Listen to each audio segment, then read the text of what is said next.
members of the media.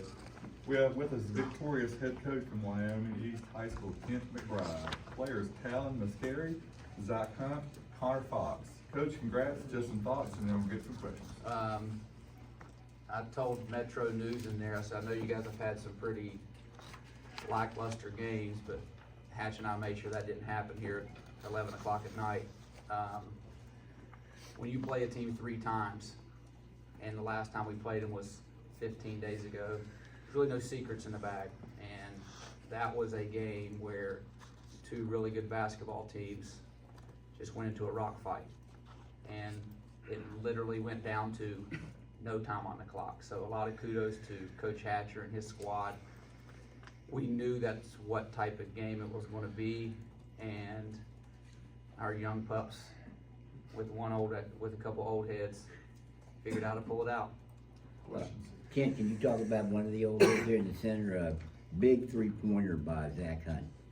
You know, when early in the game we were trying to find ourselves offensively, and I'm not sure we ever found ourselves offensively tonight. A lot of it was due to Logan. Zach Hunt made some timely threes, the 2 in the first half, and then the one that Talon got downhill and even in the corner. I'm pretty sure that gave us the lead. It means a lot when it's your senior. You know, it means a lot to these guys when their senior makes a play like that. And as coaches, we've told him, if you're open and you're not shooting, I'm taking you out, because it just is what it is. So kudos to him, but he's been putting time in the gym too. Brock seems to know what to do with it on that baseline, huh?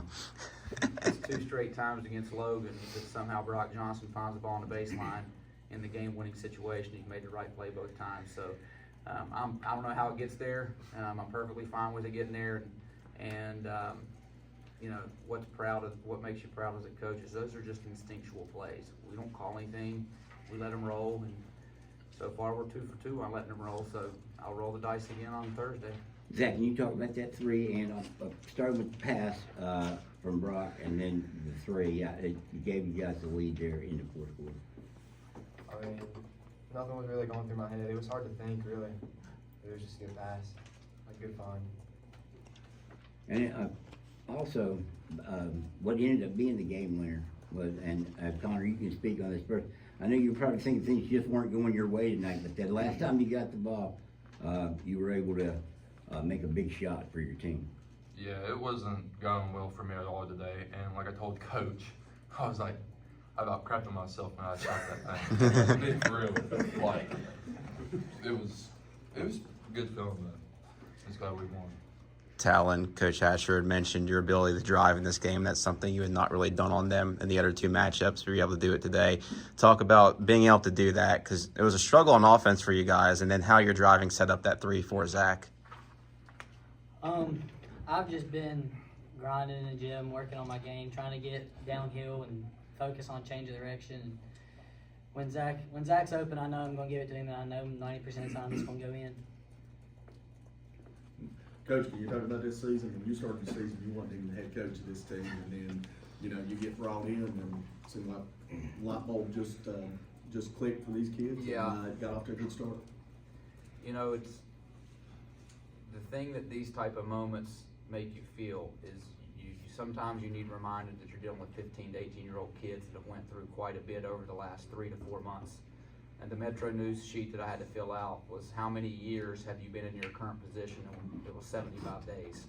So in these moments with what they've gone through and kind of how we've had to expedite the process, it just makes you really grateful to have the kids that you have, and you are so proud of how they've handled it and how they've responded to a new coaching staff coming in and blind belief. You know, they think what we're saying is the gospel. They stick to it, and heck, sometimes we're right and sometimes we're wrong. But I feel a lot of gratitude and a lot of thankfulness for the group of 12 guys, because they're a real joy to be around.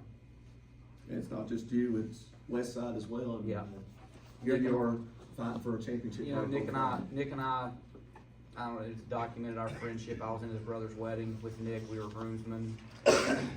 Most people know when our first game coaching, Nick and I, you know, I got the job 5 o'clock the night before we played Nick, and me and Nick were supposed to be at Tennessee watching the Tennessee Vols, and Justin Caldwell, an alum.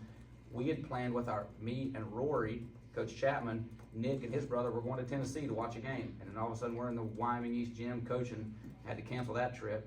So that rivalry is real, most of you know, but there also is a respect across the aisle to what they've gone through and we've gone through, that I'm really happy that we're representing the county down here, and people get to see what it means to people down there. And these guys, I think, have felt that the last 3 days with what the community's done for them, and it really fills your heart up.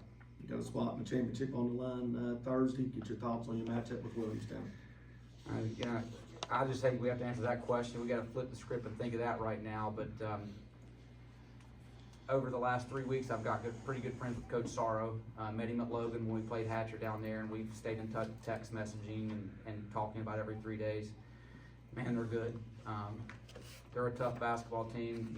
Again, we're taking in a team full of some puppies, into 5 seniors that have been here, that have been top in the state for all year.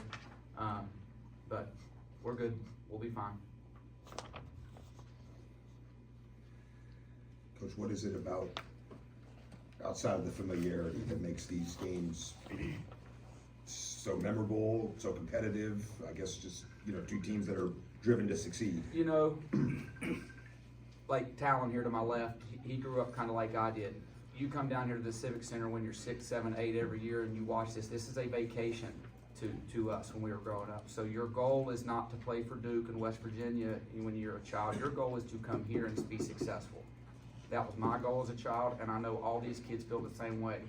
I'm bringing my 10-year-old and my 6-year-old because I want them to feel the same way about the Civic Center and the West Virginia State Tournament that I do.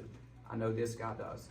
He comes every year. We had a conversation today. He said, I just like going and watching every game.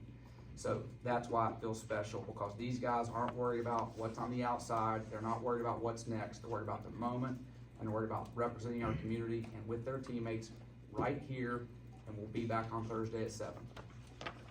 You think the familiarity kind of aided to it being a lower scoring game this time around? Absolutely. I mean, you look at you just go back and watch the last 6 or 7 possessions. Everything we run, they know. Everything they called late, they called timeout and tried to go to a 3. We knew that play.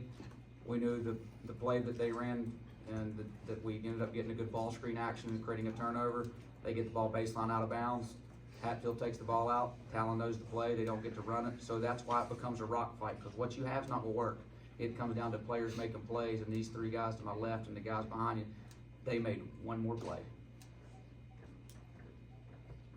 You mentioned the instinctual play of a game winner.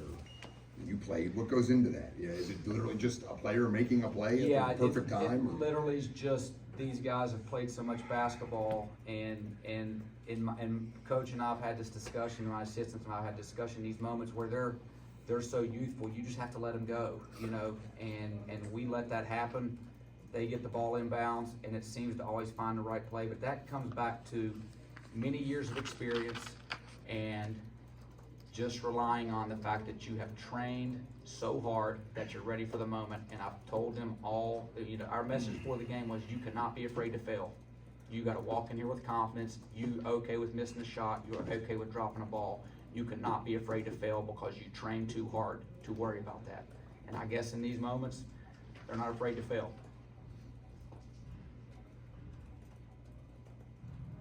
Any further questions? Coach, guys, thank you all very much. Thank you all.